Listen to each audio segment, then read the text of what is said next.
Ladies and gentlemen, friends and neighbors, and Nick and Miles, Scott Hammond with the 100% Humboldt podcast, back from my sabbatical and welcoming you, our listener, too. Hey, Miles Slattery, what's up?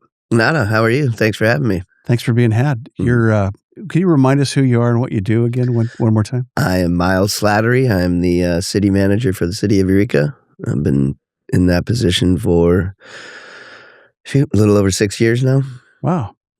Time flies when you have a good time. Of course. Now, for you folks that don't know where we're at here, it's Humboldt County, which is one of the most northern counties in California. Pretty iconic place, wouldn't you say? 100%. Yeah. Humboldt, in Yeah. fact. Yes. I see what you did with that. Yes. 100%. So, city manager, 6 years. Where'd you come from? Where'd you grow up? How'd you get here? I grew up in Del Mar, California when it was a lot different in the 70s and 80s. Then I went to college up at Humboldt State in the late 80s, graduated early 90s, moved back down to San Diego, was a chemist for water quality monitoring, and then moved back up in here in 2006 and ran stormwater program, and then moved my way up from then. With the city of Eureka? With the city of Eureka. Mm-hmm. So, chemist, what'd you study at Humboldt? I was a fisheries biology major. Oh, cool. Yeah. I came up as that. Mulligan. Did you know Mulligan? Uh-uh. Him and his wife, it's Tim Mulligan, and I forget his wife's name, but they both taught at the fisheries department there, and I graduated in 94. 94, you were born last century. You can use that later. It's yes, 1994. That's our new saying. It wasn't 1894, it was 1994. So with young people, you go, I was born last century. Yeah. And they're like, oh, and they have to think about it. Yeah. Oh, yeah, you're really old. Like my dad. Yes. Yes. So Del Mar was a fun place to grow up, I bet. It was. It was a lot smaller then. There was nothing east of I-5 other than Torrey Pines High School, and it was a lot different back then. A lot of good surfing. We lived up in Del Mar Heights, and it was about a mile away. Good surf. Used to walk through the canyon to the beach, and now the canyon's all full of houses. It's all houses. Yeah. And traffic. Mm-hmm. And people. Other than that, it's great. Yeah. My mom moved back up here, and she calls it God's country, and there's too many cars down there to be calling it God's country for me. It is, yeah. I call it OG, original God's country. Mm-hmm. OGC. Yeah, it was nice back in the day. It's mind-boggling when I would go down there and visit my family and see the hundreds of thousands of people that sit in traffic for 6 hours a day. Commuting 40 minutes for 2 hours. I mean, you're better off getting out and walking for the most part. Get there quicker. Yeah. Yeah, we go down to LA, same thing. Mm-hmm. Yeah, too much. Yeah, it's painful. You go to Black's Beach ever? Oh, yeah. Mm-hmm. Yeah. I surf there often. Last time I surfed was probably about 5 years ago. It's been a while. Yeah. But yeah, we used to go make the trek and walk down from the cliff there. Go. Didn't surf Torrey Pines much. Most of the stuff I surf was Del Mar Beach Break or the Reef, 15th Street. How about George's Reef in Salona? Oh, yeah. Mm-hmm. That was amazing. We used to have surf PE, which is that's amazing. Pretty cool. Super cool. Yeah, we had for 2 hours. My junior, I left school. I went to continuation school my senior year. But junior year, I had 2 sessions of surf PE. So I had a first period and a second period surf PE, and we had 135 and 246. And so first period was at 15th Street in Del Mar, and then second period was at Seaside up in Cardiff. Oh yeah, great spot. Yeah, mm-hmm. Yeah. So that was cool. Coach Nogle, he used to play for the Chargers. He's a football coach, and then he was also our surf PE coach. I know that last name, I think. Yeah. Huh. Yeah, this is going way back. So that's a pretty easy schedule. You just for period 7 a.m. in the water. I mean, I ended up dropping out and going to continuation school halfway through my junior year. Yeah. When'd you leave your home? Like 15. Oh, you're pretty young. Yeah, I left. Had adversarial. I was a little poop head back then, and so I was super stubborn and left and slept on couches. And then at 16, I was in a apartment with a buddy of mine, an older buddy of mine, and then worked in the restaurant industry and did a lot of nefarious activities back then. I'm sure you did, yeah. Mhm. So say we all, right? Mhm. Right, Nick? Yes. He's not agreeing at all. No, he's the guy with the filtered cold water. He's good. He's good. We're good. Yeah, it's funny how I always marvel how a knucklehead like myself got out of the shenanigans that I created and went through myself Yeah. to get to Humboldt, to marry Joni, to marry way up and have 9 kids and do this and sit here with you and go, oh, I'm not a drooling idiot at 66. I'm actually somewhat here. Yeah, no, it's amazing to me. I went did a lot of different drugs at a very young age and did a lot of inappropriate things at a very young age. And my perspective on it was getting that over and learning from it and understanding, where you've made mistakes. I would go back after college and go back to folks that, weren't like I was then, and they were getting into it in their 20s and 30s, and it caused a big delay in their life, in my opinion. That's interesting, yeah. Same journey for me. It's like I got sober coming to Humboldt, which is really interesting. Yeah. At like 19. I went to Humboldt State for the weed, actually. Right. You were. Mine was a guy. Wait, they have weed here? And so it's funny. And you look at that and you go, wow, checkered past. I learned from it. I become better for it. Mm. And I think, my dad always told my mom, Wanda, just let the kid grow up, man. Mm. And it's very wise. I have the same opinion. My kids go through their stuff like now, not much too different than mine, not as severe, but my ex and I disagree on that we should. I think you're young, make your mistakes now. Figure it out. Yeah. There's lots of coaches to coach you back up and through and coach you through. I think, I've noticed a lot of people with great privilege that had it all. And like you said, maybe in the 20s discovered the wildlife, and it was a big delay. Yeah. Like maybe a lifelong delay. Yeah. No, for a lot of them. Yeah. I mean, I had a buddy of mine, called him Hector. I'll keep his name out of it. But he was a good surf buddy of mine, and he went through addiction, well after 20. Didn't smoke weed or do anything at a young age. And then 20s or so, he didn't get out of it until well into his mid-30s. Off the hook, yeah. Yeah. Yeah, it's too bad. So you came to Humboldt, studied wildlife biology? Fisheries biology. Yeah. Just be a smart dude. Ichthyology and those types of things. Yeah. Hey, what? Yeah. Don't be cussing on the show, man. Some big Theology, Humboldt words which around is here. a good one. And then the worst course was Hankins' population dynamics, which is a statistics-related course. That was I was good at math, so it wasn't that. It was just Was it over in the more business theory. department? No, it was in fisheries biology. Okay. So you basically can, predict populations and stuff based on using different type of statistics and stuff. So anyway, it was interesting. Terry Roloff still Roloff teaching? was there. Yeah. Hey, Terry, what's up? Yeah, it was Terry, and then Mulligan, Hankin were basically my professors. Terry came by a couple of years ago, said hi at State Farm. Just say, what's up? Oh, sweet. Remembered who I was. And this is 78 or, I'm sorry, about 80. Yeah. And so he's a little older now. Yeah. So say we all. Yeah. Mulligan was super cool. He was from back east, I think Worcester or something. So he had that the Bostonian. Yeah, that was pretty good. East Coast guys. Yeah, he was a good guy. This is a free East Coast zone here to just rag on East Coast people. So let me tell you about you people. He was a good person from Worcester, but I knew a lady named Stacy that was a bad person from Worcester. It's funny how the culture is so different. I'll have a mocha, please, and I'm from San Diego, and we're in California, and everything's super slow, and these guys are like, "Hey, where's my bill?" Yeah, it's like my friend Philip and I, who lives down the street, we're always joking about. He's from Connecticut. That the East Coast ethos, it's just a different vibe, dude. It's a whole different. Yeah. Is that generalizing too much? I mean, it's different. I don't know. I mean, I don't know very many people from back east. I've known some really cool. I got Kenny, we call him Double Papa because he was a horrible golfer and his handicap was twice over par. So he was very entertaining and a pretty relaxed person. Nice. His handicap was his golf game. Yes.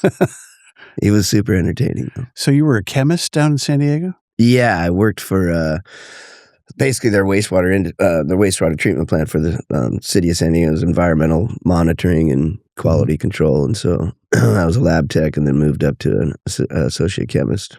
Is that downtown somewhere?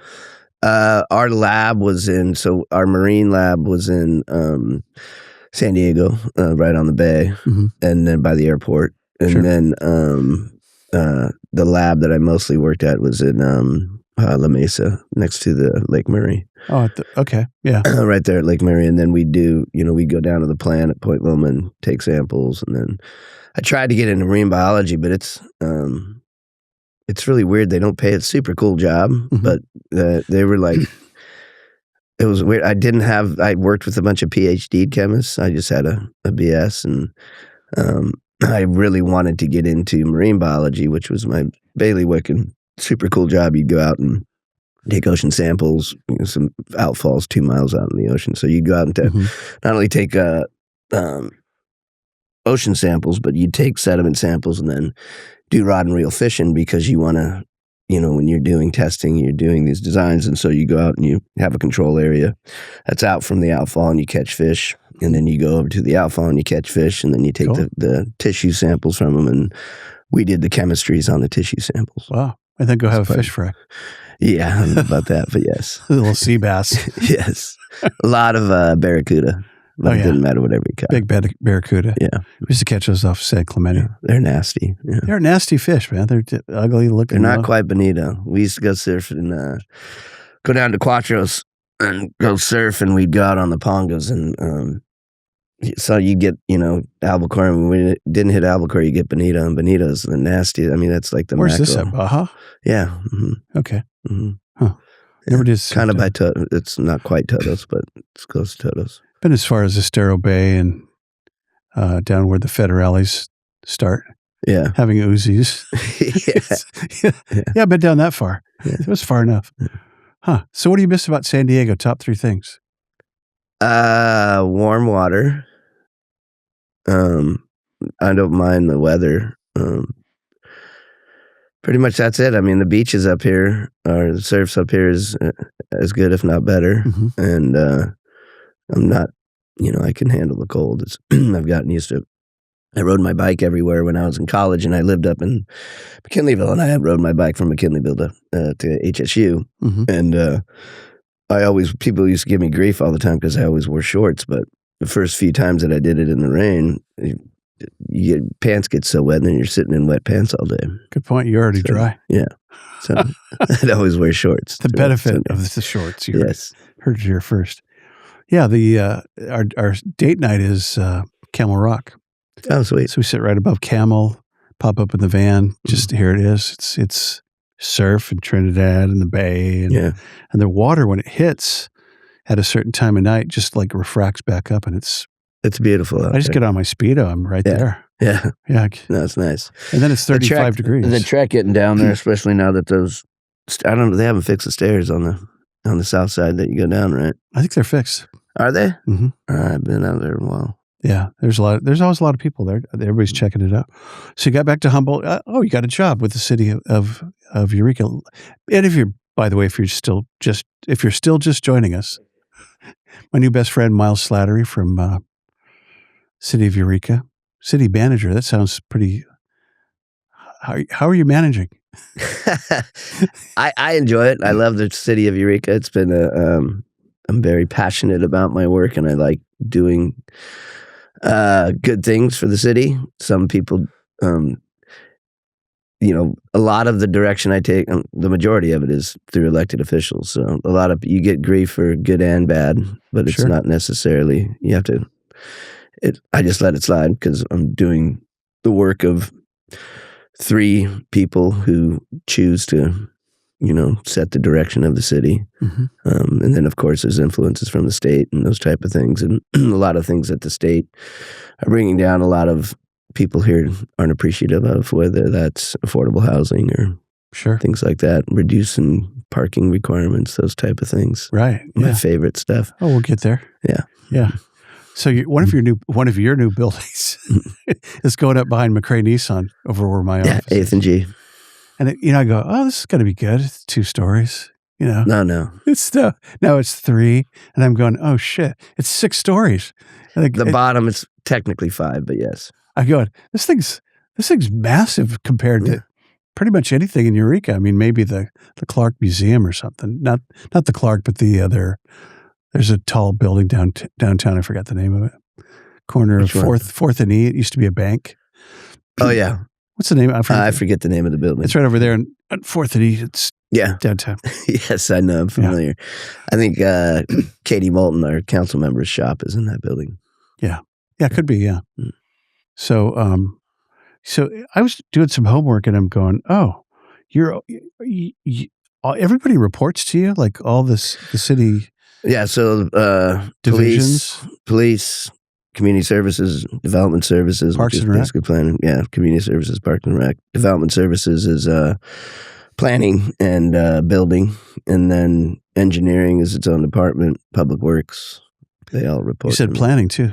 Yeah. Mm-hmm. So these are department heads. We used to have fire, and then there was basically a JPA, Joint Powers Authority, that was formed between the district and the city, and so while we contribute 60% to their operations. I technically don't oversee them, but we work closely with Humboldt Bay Fire. So these are department heads you meet with weekly, monthly, whatever. Yeah, and so even though not an employee, but the HBF, the Chief Citro, he joins on that. So it's Chief Stevens, Chief Citro, and then our department heads, finance, HR, community services, development services. You and Stevens get along okay? Yes, good man. I love Brian. He's great. He's what's up, Brian? He's been great. I mean, we went through a lot getting to where we're at now, and he's grown a lot. And I think that he is a really good human being and a great chief. Yep, I agree with that. Good man. So it seems to me like you're a guy that gets stuff done. Like there's stuff happening on your watch. In a world where a lot of stuff hasn't happened for a long time. Yeah. So whether we're talking about housing or we're talking about the bike lanes, we'll talk about those. Trail. The trail. The trails. Were you part of the trail? Oh, come on. That was. Did you invent the trail? I didn't invent it, but I got it done. The trail was. We're talking about Eureka to Arcata, right? The Bay Trail. Yeah, well, the Eureka portion, basically from, Pound Road up to Tid Street, that's the city's. We were, of the Bay Trail, we were the first to do it. 2008, we built the Hickory and then completed the rest of it by 2014. That's all y'all. Okay. Yeah, so that was all grant funding. The idea behind it was a waterfront. We had a subcommittee of our Open Space, Parks and Recreation Commission that developed that vision, and it was doing nothing for years, and then I took over environmental programs, and then we built basically all of the trail with the exception of the extension, and now they're working on Beta Zoo. So you could go all the way from Tid all the way back down Hickory down to almost the power plant, huh? You can go to Tooby Road, yeah. Is it Tooby? Yeah. Tooby Road is off of South Broadway. Right. Humboldt Hill. How far is it? Do you know offhand? It's about 7.2 miles. It's a nice little walk. Back to front, yeah. You go both ways, you're at over 14. If you went 3 times, how many? Good call. 21.6, rather. So you could almost get to a marathon. Right. Yes. Hey, Humboldt Bay Marathon coming up in August. Yes. They're great. No, they're doing it. They're on the, I think this year the intent is to be all trail, but I'm not sure. I think they do a loop for the whole one. But anyway, they don't have to be on the road anymore. Oh, that's cool. I'll ask. Excuse me, they don't have to be on the freeway, but on the freeway they go around 255. Right. They go up do they go over the bridge? Must. Yeah. Yeah. Yep. Mm-hmm. Yeah, Terry's been on the show. They're great. Yeah. Our friend Sarah does the design for the... for the logo. Yeah, the medals and the ceramic. Yeah. 21 miles. Yeah, you can stay on the trail. So that'll tie in at some point, I guess, to the Great Redwood Trail, right? It is technically the Great Redwood Trail right now. They own the railroad corridor. The vast majority of our, I would say, the majority of our trail is within the railroad corridor, so we had to get right of entry and easements from what used to be the NCRA. Now the NCRA is folded because of what McGuire did, and McGuire established the Great Redwood Trail folks, and so they own that corridor now. And so our license agreements are with them. We never really made the change, but we already have that portion of ours. So you had some piece of the Arcata Bay Trail too, where you had to cooperate or contribute, or because some of that's Eureka City property, right? Up to no. So the county portion of it, as soon as it gets over the Eureka Slough, it's all but up county. to Target. That's so we provide public safety services within city of Eureka limits, but the maintenance of the trail, basically from Eureka Slough all the way up to Brainerd, is on the county. That's cool, man. It's next level. I love going out there. Yeah, it's super cool. Oh, my wife loves it. She rides all the way from McKinleyville to get a Dick Taylor. Yeah, I plan to do I haven't done it yet, but my daughter and I are going to do the up and back up to Arcata and then back down. It's super mellow. It's really fun. Yeah. You've heard of Dick Taylor chocolates, right? Of course. Okay, just want to. I'm a big fan of the chocolate chip cookie with the sea salt when they're nice and warm. Oh, man. And I'm not usually a chocolate guy, but I ate one when we had the visitors. We had the Visit California people come here, and we went over, had a couple of drinks, and then had a cookie. Wine bar, and then went over and got the cookie. Delicious. Dude, they gave one of those Christmas. It was Arts Alive or something. We took it on the bus for the decorations. Oh, yeah. That was a pretty cool event, no? It was fun, man. I ate that cookie, and life was good. Yeah, no, they're delicious. Yeah, these guys do a good job. So set the stage for the discussion. So Humboldt's had this boom and bust economy for 200 years. We're not doing that great overall in terms of jobs. Assuming you want smart economic development, who doesn't? We lost a fish farm, or we're losing it, right? Or is it gone? I could have told you that wasn't going to happen from the get-go. Okay, you probably but us common folk, we're believing news now. I tried to scream from the mountaintops. When you have a company that's in Maine and they're leaving Maine because of permitting issues and they're coming to California, something's wrong with that picture. And then you find out that the people that started it and are operating it have never raised a fish ever. Is that right? Wow. Yeah. So as a fishery guy, you'd have insight into that business plan. Yeah, I think that just the idea of, and it's not even just from working in government, somebody coming to California to do a pretty intensive, industry here. I didn't see it. As regulated as we are, right? It's crazy. Yeah. And the fact that they hadn't done it before. Yeah. They had people that were components of it. Kind of a problem. Yeah. Out of the gate. Yes. And then offshore wind, that looks like that's tanking for now, right? No, I wouldn't say tanking. I think that there's a big hurdle that's going to happen is the Prop 4 money that's coming from the state. And there's going to be people up and down the state fighting for that. And if we were to get that, it would help a lot. What's Prop 4 money going to do for that? So there's a climate change money, and I think there's $400 million. I forget the number. But the issue is that Long Beach already has a port. Long Beach wants to take all that money, and they want to manufacture all of the turbines and stuff and have them shipped up here. Wow. For the leases that are here, which to me seems ridiculous. But at the same time, the argument is they already have an operating port. If this doesn't work out, it fails, then at least you're not putting a bunch of money into something that couldn't be supported. But our argument is that we're right next to the most wind that's off of our coast, and it would be best for those things to be manufactured here locally. Haul them out. There's a big there's a wind energy conference that's coming up in Long Beach, and so we're trying to provide as much support down there and try and get the lobbyists to in their backyard. Yeah. Hey, let's go, man. Let's go advocate. Yeah. So I guess point being is that there's so much boom and bust, and it seems like we can't get it right. I mean, Halverson's was going to be a big thing when I was a young man and had more hair. I mean, that was going to be like the big rock and roll venue, the convention center, the whole nine, and a Marriott, I forget, whatever. Yeah, they even put in the elevator shaft. The foundations for them are still out there. Right. So you get the sense of like the sense that we can't get anything right in the county or the city. It's not everything, but economic development wise, Hershey's came and left, and who knows what other, Home Depot. We go on, and these are just things that I vaguely know about. Did Trader Joe's ever want to come? Maybe they. No, I think that's never been That's not at really least on the as table. far as reaching out to the city that I've been here for 20 years, and they've never reached out and had any serious interest. Home Depot is always, they're still looking right now. And Home Depot's, we talk to them at least once a month. And Walmart's going to go in the old Kmart building? So the Walmart going in there is just going to be a grocery store. Okay. And it's not definitive yet. I think, I'm hoping I'm not talking out of line, but I talked to the property owner. They just extended their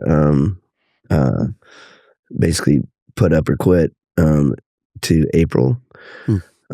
So definitely still interested. What they want to do is they have, big grocery stores. Yeah. And that's just going to be the grocery store component, and they'll maintain the property Retail at Bayshore Mall for other merchandise. The back of a mall and an old Gottschalk's building. See, they own that though. So they bought. Oh, they bought it. Yeah. So that's a separate parcel from the rest of the mall. I got you. Yeah. So I guess where I'm going in my conspiracy theory mind, which I don't do this much, is like there's some outside or inside force that keeps this thing from prospering. And I love your insight as to what you think some of that is. And you don't need to name names or I don't care. It's your interview. But the idea of what obstructionist people, organizations, mofos are behind the fact that we can't frickin' get it right. I mean, Ukiah, Santa Rosa, Redding gets growth. They get jobs. We don't do that great. In fact, we're on the declination usually, and it's kind of it's making a lot of us, frankly, quite mad out there. Yeah. And I don't expect you to answer for that, but I'd love your insight as to what the hell, man. Yeah. I think a lot of it has to do with our zoning, believe it or not. We've had bigger companies come to our area and looking to do industrial-related work or light industrial-related work. And the majority of our vacant properties that are in our what we call industrial areas are coastal dependent industrial. And so that really limits the amount of uses that you can have there. What does that mean? What does that mean? So it's basically, in order for it to be principally permitted there, it has to be directly tied to the bay. Mm-hmm. So basically commercial fishing. Mm-hmm. There's other uses that you could justify for that. But it's very much a zoning that is specific to fishing because, we wanted to protect our mm-hmm. fishing industry, and it was booming back in the 1960s when these codes were developed. Well, actually 1980s, but either way, when they were developed, it was very much with the intent of protecting the fishing industry. Now with regulations and other things associated with the fishing industry, I think that the more modern fishermen understand that the fleet is going to decrease and the need for that isn't there so much anymore. So that's one thing that we're really trying to do is do an update to our local coastal program to make sure that we have a little bit more leeway with that zoning district changing and getting rid of some of it because we have a surplus of it and being able to get more opportunities for folks to be here. I also think that we just don't have the population, the people that wanted the east-west rail or to replenish the old rail. The only way that that's viable is if you're shipping coal, and that would bring a lot of jobs, but I don't know if we want to turn in Humboldt County into Pittsburgh. Yeah. How much coal is underneath us anyway? So that's, I think, behind us. But I do think that there's opportunity now with remote working and those type of things mm-hmm. that we have the new, fiber cables here. We have the communication capabilities and we have the ability to recruit businesses like that. So the guys in Arcata with the cable, mm-hmm. is that, what is that designed to do? It goes to Singapore or Taiwan or wherever. Is it designed to be a redundancy for the nation, for us? It's to pipe into that. It's just provides a more reliable mm-hmm. and service I don't know the intricacies of like who benefits from it. I know that we definitely do. A couple of jobs, right? Yeah, and there's another one over by PG&E is another one where it comes up to. Right. It allows. Now with Vero fiber coming here and we're getting hardwired, it's not Wi-Fi and it's not done by that. It makes it a lot more secure and much more reliable. Dude, and we got Vero today at my business. It's insane. They're on it, man. They came in, they conquered, they fired it up. And if I'm going to poop on any company, it'll be Optimum because I've dealt with them for way too long. Oh, yeah. This is how bad it is, and I'm going to poop on them really bad because they're not a local company, so I feel good about this. Oh, but no, they're awful. My daughter is in a rental over by the hospital and pays $75 a month because they're competing with Optimum. Mm-hmm. My mother lives in unincorporated county over by the golf course, and she pays $152. Oh. Same service, 1 gig internet, that's it. And I called them and talked round in circles and round in circles. Told them I was going to get out of it, which I wouldn't do because AT&T doesn't work. So I got them down to 120. I was going to say, usually that works. So you got a couple. Yeah. You negotiated a little bit. Yeah. How'd you feel about that? I was still pissed. This is not a win-win. This is a win and yeah. No, it's a monopoly, dude. Yeah. When they bought Suddenlink, it was kind of over. They cut more than half the workforce nationally. Yeah, and did you ever have Amazing. Come on, the Hawaiian guy that used to work for Access Humboldt. Come on. Sean McLaughlin. Yeah, McLaughlin. Is he? You get his DIVCA. DIVCA is the digital. Anyway, it's a regulation that is just so backwards and so wrong that it needs to be fixed. Yeah. Yeah. Nice guy, though. He negotiated that deal for all his channels. Yeah. Which you will be on here shortly. Yes. Hey. Do we look okay on TV? But anyway, I do think that there's opportunity up here. I think that there's a lot of folks who don't, want development, because they don't want to bring, that expansion. You have groups here that are very much anti-sprawl and don't want us to go, everything's got to be in Eureka. That's where the jobs are. And we're not going to look into McKinleyville, Trinidad, Rio Dell, those other areas that have not been built out and have more opportunities for growth. Right. Yeah, so it's an interesting battle of philosophies in terms of, I got kids and grandkids, that will live here, and I don't know. I don't know where they're going to work, and I understand it's not going to be Santa Rosa. We're going to have, Micron come in with 500 jobs. That'd be great. It ain't happening. However, I think a lot of that headspace poops on a future that could have a lot of cool jobs if people played their cards right. Yeah, I think that sustainably wise, I think those kind of remote working jobs are good because I think that they'll be more sustainable. I mean, if we put all our eggs into timber, obviously didn't work. Put all our eggs into fishing is how about weed? Still functionable. Weed's never coming back, right? I don't know about never. I think if we're not the county. The county, it hurts a lot because a lot of theirs is manufacturing. We don't have a lot of manufacturing. We have a lot of dispensaries. You have a lot of we have a very, almost as many Dutch brothers. Yeah, they've done, I see the numbers. They've been pretty straight. There's been a drop just like our revenues dropped in sales tax. There's been a drop in the dispensaries, but it's not any more significant than what we've had for others. I always think weed would be tough because you can't create a lot more demand. People that smoke weed or eating weed are going to probably do that, or are already doing that. Yeah. So are we going to raise up a new generation of weed smokers? And it's free now. I remember buying ounces of weed for 300, bucks, and you can get an ounce for like $50 now. Oh, in Oregon, it's worse. It's like so. And if you're local, it's pretty much free. Yeah, if you know a guy. Yeah. So I understand that stuff. I think that the Fed's changing it would help, but I don't think, the whole idea of us being the Napa of weed is, it's a good theory, and I think that there's certain niches where that would work, but it's not going to sustain cannabis up here. Yeah, I agree. So if you're just joining us, or you will be joining us, Or you're joining us right now. It's my best friend, Miles Slattery, Eureka City manager. And so we talked about trails. We'll go back to housing in a minute. Talked about the bike stuff that's happened. What about the new transit center? That's going to be cool, right? Yeah, and that'll downtown? incorporate housing too. We meet weekly on that. Dan Coe's finally secured all the funding along with HTA. I think it's going to be 51 residential units as well as the transit center. Wow. That's going to be great. We're also looking into a potential parking garage right now too. So Cool. HTA is looking into some grant funding for that. But the transit centers, it'll be great. Parking garage. That sounds good.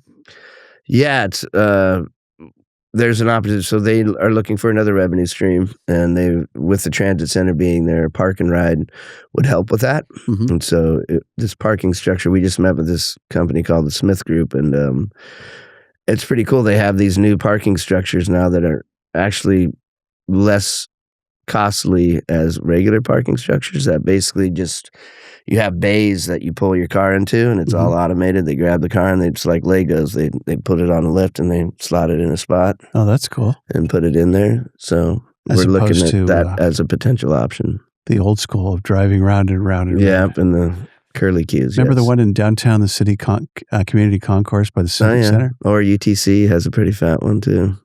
UTC, La Jolla. Yeah. University Town Center in La Jolla. Right. Who else? There's a really cool, Davis has a big one. But so this is just a racket stack. That's cool. Yeah. High tech. That's the idea. I mean, we're in the very early stages of it. We just met with them for the first time, and that was one of the options they brought up. So let's talk about the transit center. What does it do for those of us who have no clue why this is cool? It'll be the hub for our regional transportation for the bus system. It also includes Amtrak and those other things in Greyhound.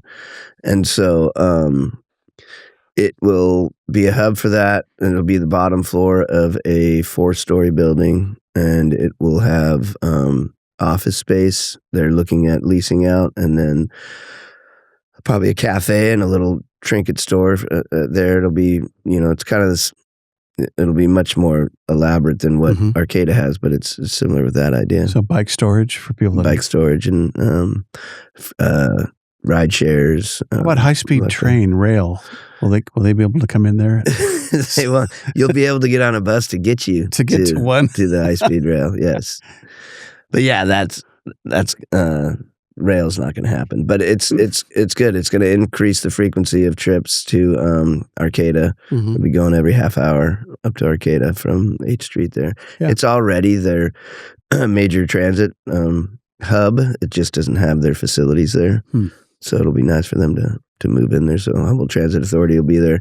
And they've been talking to some local nonprofits and other government agencies to fill up the rest of the spots. Cool. Down below. And I was talking to somebody about that, maybe a little shuttle that goes around Old Town, just dropping people around. Yeah, we're trying to do that to mitigate some of the concerns people have about parking. We looked at a grant to get a automated shuttle and hold 12 people. And the idea would be that, the Adorney parking lot is very rarely used. And so the idea would be you'd start there, and then it'd go in a loop, go down to 1st Street, go up to C Street, go back up to 2nd, and just do a loop and be able to drop people off where they want to get dropped off. Automated in terms of time and schedule? No driver. No driver? Yeah. That'll be fun. Super cool. Yeah. You should check it out. They're cool. Anyway, also to mitigate some of the concerns, and because people are worried, concerned about parking, is the Microtransit. So HTA just started a new program where you pay $2. They have virtual stops. Basically, they'll pick you up, similar to Dial-A-Ride that they did for some of our elderly community members. But this is available to everybody now. There's an app. You can sign on. You can get in. $2 will get you where you want to go. Within the city? Yeah, within the city. That's a smoking killer deal. Yeah. I told them they should do it after 2 a.m. so I could use it at more appropriate times. Let's run that 24/7. Get that baby going. Right now it only goes, I think it's 8 to 6. Wow. Well, I like it. So before we go into parking real quick, we're going to do the quiz. So maybe you get to win yourself a Dick Taylor bar. Sweet. I'm in. But don't get too carried away yet. You haven't won anything. I'm not good at these. I do that Papstein show, and I know. Oh, I'm about 2 for 60. Hey, Brian. I'm about 2 for 60. Does he do like quiz questions or something? Well, it's better now because it's multiple choice. Prior to that, I was really embarrassing myself when I didn't have multiple choice. Maybe he renamed his show that Papstein Show. Yes. What's up, Brian? Talk Shop. I'm sorry, Brian. Talk Shop. Yes. So you and Brian share a distinction. I'm going to just out you right now. Yeah. You're the only two people that have been on the show twice. Hey, sweet. Hey, look at you go. Nice. I've been on twice. Nice. So join the club. Welcome. All right. There's a green jacket in the back for you. I'm going to be the first to be 3, though, Brian. Oh, look! I like this. This guy's calling you out, bro. So we're all agreed that we have a housing crisis, we have a homeless crisis, and a health crisis. I don't think you're not St. Joe's. I don't know if you can really address medical. No, I don't even want to bring up Providence. Providence Imaging. I've been trying to get my mom. She has a lump in her, and she got referred for a mammogram and an ultrasound to look at it. This was back in October. Get the runaround saying that they need her old mammogram. And I said, it was 40 years ago. We called up Scripps down in La Jolla. Good luck. They no longer have it. It's not there. I've been going back. I call them like at least once a week, if not twice a week. And then we finally get around and they say, oh, now we're booked out till July. It's like, what if that's an issue? Yeah. What if that's an issue? Yeah. Yeah. It's mind blowing. Yeah. That's tough, man. Anyway. Talk to me off camera. Yeah. And then the homelessness, I know that, I don't know, you must have some thoughts on that before we talk about parking and the new housing. So how do you fix that in America or in Humboldt or in Eureka? Well, I mean, it's everywhere, but I don't think that people say we're going to solve homelessness. I think that that doesn't exist until we become socialist and everybody gets, a certain portion of whatever it may be. But I think that we're doing our best to address it. I mean, a lot of the issues that we have are people not taking advantage of the services that are being offered. I'm not saying that's everybody, but there's definitely a good contingency of that's out there. Sure. So what we've done is we've tried to establish places for folks to go with very low barriers. A lot of our traditional, we do really well here in Eureka. We have well over 300 shelter beds that are available. Then they have been full in the 6 years that I've been twice. Wow. There's always been capacity. Wow. So that's a little frustrating, but a lot of those issues are because our traditional shelter spaces don't allow for couples, don't allow for dogs. And so we recently opened up with Betty, the Bayside Village. That is ultra low barrier. They allow dogs, they allow for couples. And you still don't get full participation. How many beds does she have? There's 38 at that Bayview. Whatever you say about Betty, she's freaking amazing. No, she's amazing. Just saw her today. We did her Pathway to Payday over there, and she is amazing. And, there's some struggles there when you're dealing with this population. We have people that have not lived inside for over 30 years and some 20 years. Wow. So just getting them there is a victory, but managing it is extremely difficult. I can only imagine. But with more experience, I think we get more of those around. And I think at some point in time, when there's folks who we have these spots for folks to go, there needs to be some sort of deterrent and some sort of accountability. Sure. We are about as the most compassionate community and have done more related to social services and mental health as a municipal government than anybody in the United States, in my opinion. Wow. We've done a lot of things that cities don't typically do. They're typically done by counties or states. Big statement. Yeah. Yeah. Our mental health clinician, our social services manager, Jeff Davis, he just got invited to the National League of Cities to go report on our programs. Lenny, our commander, LaFrance, and our managing mental health clinician, Jacob Rosen, who you should have on here. Jacob Rosen. He's they go and they do trainings up and down the state for the programming that we do. They're cutting edge guys, right? Yeah. Wow. Real quick, did you have anything to do with the skywalk at the zoo? Yeah, Is that part of your deal too? We got the funding for that. Wow. Our staff. Huh. Yeah. Huh. A lot of it was thanks to the Lodging Alliance. They gave us close to $2 million, about $2 million, and then or 2.1, and then Land and Water Conservation Fund, other grants, about $7 million for that. So I don't think I But ever it's got been my huge. answer I was looking for earlier. I just circle back real quick. Yeah. And I think it's an easy answer. So why haven't we grown? What are the obstacles? You said a couple things, but there's institutionally we're problematic with planning and So to yeah, get stuff to grow and go. It's a pain in the ass. it is, and there's certain agencies. I think I think that why I can get stuff done is I'm willing to take risks. I mean, when we started our CAPE program, which is a social services program, I was told I was sniffing glue. And we started that with just donations from local events. Bars would hold happy hours and we get 10%. So that funded that and started it. What we were is that? successful. You just call it K? CAPE program. It's a community access program for Eureka. It's our uplift program that we do. We started out with just young children and disadvantaged children and getting them, so we would take that funding and we would get them into after-school programs, get them into camps, those type of things. Cool. And then we moved on, and now we're doing it for everybody. So now we do rapid rehousing, we do job skills training programs, we do Pathway to Payday, which gets people's jobs. So we've been doing that for a while. Boys and Girls Club, sort of. When we did that, we even got a call from a government agency that will be made nameless and told us that what we're doing is not legal and that we had problems with that. And so there was threats of them coming after us. But a lot of folks, and I think this happens a lot with government entities, is, a lawyer is there to give you legal counsel and to tell you what the liabilities are. And if you're running a program or you're running a city or a government, you weigh that and you try to mitigate it as much as possible. But if it's something that's truly beneficial for the community, you take more risks, in my opinion. And the more risks you take, the more successful you are. Do it for kids, man. Yeah. Do you have pretty good counsel with the city? Yeah, definitely. We've had. Do you have a guy or gal? Or is it he's a guy right now. We've had issues in the past, but I think he's not going to be a guy later. Well, no. So Bob's been doing this for years. Yeah. He's fully understanding that you are there. We both. I don't oversee him. He doesn't oversee me. Gotcha. We both work for council. But his job is to provide legal advice. My job is to make decisions on that legal advice. Sometimes in certain agencies that line gets blurred. And I think that's a problem. I think that there's a lot of folks that are so risk averse that nothing gets done. Wow, I like that. It's part of leadership. Yeah. Hey, time for the quiz show. All right. Oh, brought my bell. Miles Slattery for all the money. And a what?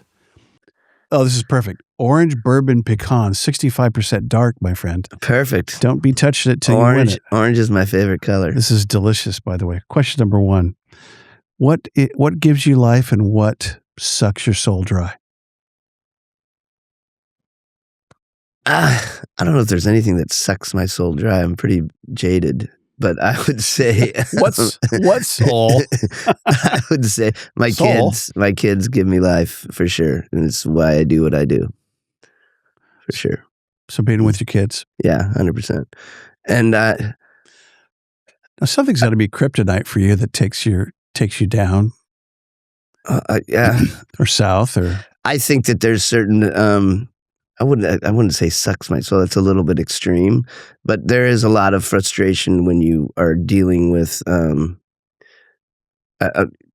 different agencies and not like what I talked about before. When we have a certain project that is so beneficial to the city and to our overall region, and I've been through a 3-year process trying to get to that point, and it has a lot to do with people not being willing to take a chance and make it happen. Right. And we're there now, and I'm very happy that we've gotten there. But that sucked my soul for a long time because of you're sitting there and thinking you're on the same page, and then they're dragging you come back, and there's this or that wasn't done, and this wasn't crossed, and this wasn't done here, and people give me grief and say that I'm just haphazard about it. Believe me, I I do all the research, and I knowingly do these things, not just because I don't want to listen to people. I think it's more because we want to get stuff done. Yeah. I see that foot draggers and obstructionists. Yeah, you have people that have, not only from the risk averse thing, but you have people that spend more time not doing their job than it takes to do their job, or finding reasons why they can't do things as opposed to finding reasons why they can do things. Yeah. And, I don't want to nail all of it, but there's planners are very, this idea, and I think that's the reason why I should have brought that up too, is for the lack of development here.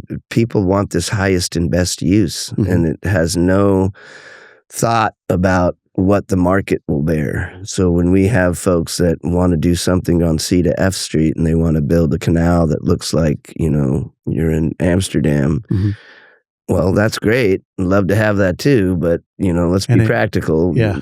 There has to be some sort of idea of what's going to be there. And so when people do, and I've gotten a lot more affection for planning, but it's really hard to plan your way into. We had a former employee that worked in planning that changed one of our zoning districts to downtown because they felt that our car dealerships shouldn't be in the areas of there, and they wanted to concentrate the car dealerships. And so they changed this big chunk of service commercial to downtown. And I'm dealing with the repercussions right now, not having the ability to put people into locations. I think that's a huge component. Now, I don't want it to be willy-nilly, and there has to be some sort of regulation so you don't turn into Las Vegas. But, there needs to be a little bit more common sense about what the market bears.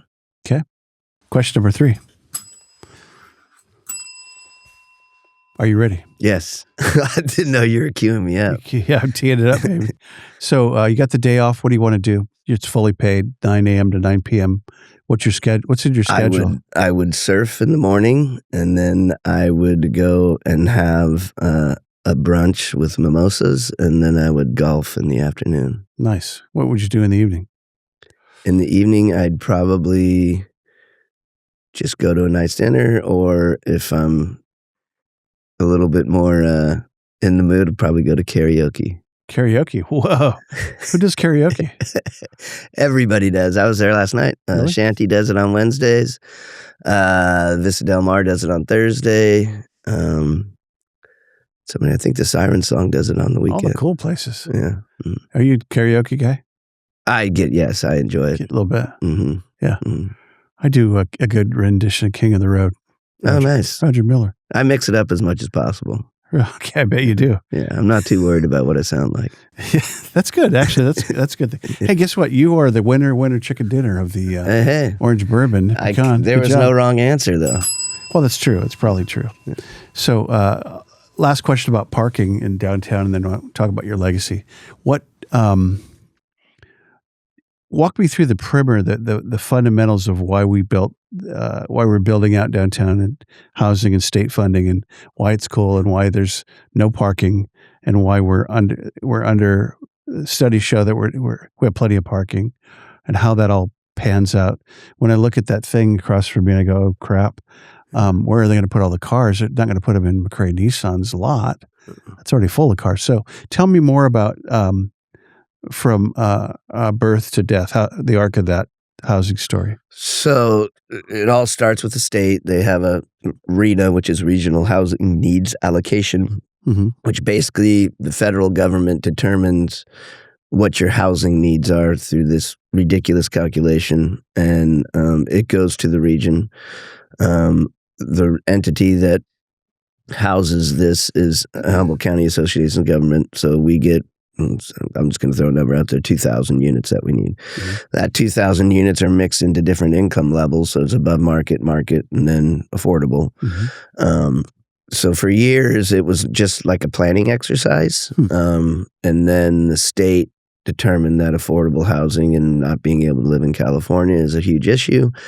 So they got a little bit more stringent on it. Prior to that, the last housing cycle, which was 2019, it's every 7 years, they would just make you demonstrate through zoning and where you are with your city that you had the capacity to build this and not necessarily demonstrate building it. Then they got into affordable housing. They wanted us to make it happen. Mm-hmm. I don't want to get into too long, but it eventually ended up, and we have a very supportive council for housing and especially affordable housing. And so we offered up our properties in order to make this happen and demonstrate we can get there. We've been extremely successful. We had 332 units that we were supposed to build in 7 years. We're at 302 fully funded. Wow. So we're doing really well as it comes to that. So when we did it, we picked out 9 properties, all owned by the city. Mm-hmm. We did the first round, which is the one with 8th and G and Sunny and Myrtle and 6th and M. That was put out to proposal. There was some opposition for sure by the local businesses that were in that area. But then we started moving into Old Town, and we were going to do 5th and H, 4th and G, and 5th and D. That's when we started doing notifications. We got a big, hey, this is going to screw up my business, and there's not enough parking down here. So we went back and offered it up to everybody and said, hey, we'll put this on pause. Let's trade some properties, and we're willing to do that. We worked with Security National and Redwood Capital Bank. Security National was about to pull the trigger on something, and they backed out at the end, didn't trade. But then Redwood Capital worked with Greg Pearson. He had property, and we traded 5th and G, 4th and H, and 5th and K to them for the properties up there to lessen the impact. So once they got that property, we still move forward with the rest of our properties and can continue to do that. The parking issues, and I'm just giving you traffic engineering numbers here. We do a traffic study every single year on all of our parking lots. This more recent one, we did a traffic study, which incorporates all of the years of data that we had in the past. And when we do those studies, we do them in the summertime at peak hours, and we determine what the capacity is and where they're at.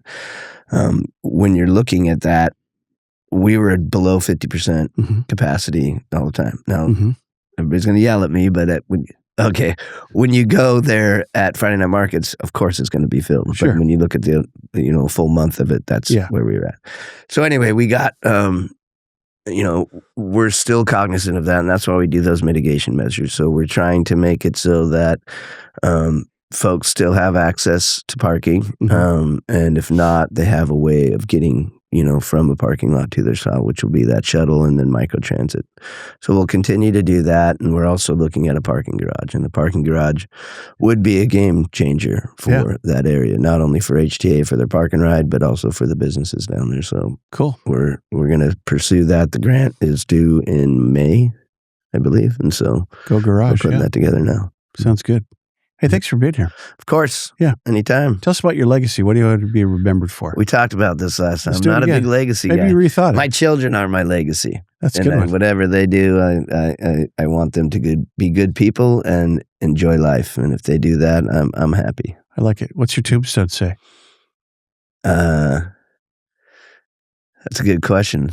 I probably won't have a tombstone. Is what I'm going to be sprinkled. Yes. Yeah. I think my tombstone will be somewhere in the surf somewhere. I like that. Mine's going to say, we'll see where this goes.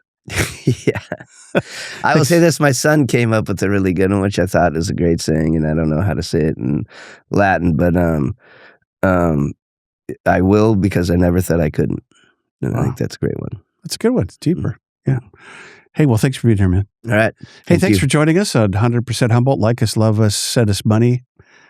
Send us. Really? You take donations? Yeah, we do. I got a little code on there. Okay. Yeah. No. Oh, and don't forget Quality Body Works in Ross. What's up, Love Ross? You, Ross? Yeah, big sponsor. And sponsor us and see us on Access Humboldt, all the podcast platforms, and YouTube too. Thanks for joining us. Thank you, Scott. Appreciate it. Thank you, Nick. Thanks, Nick.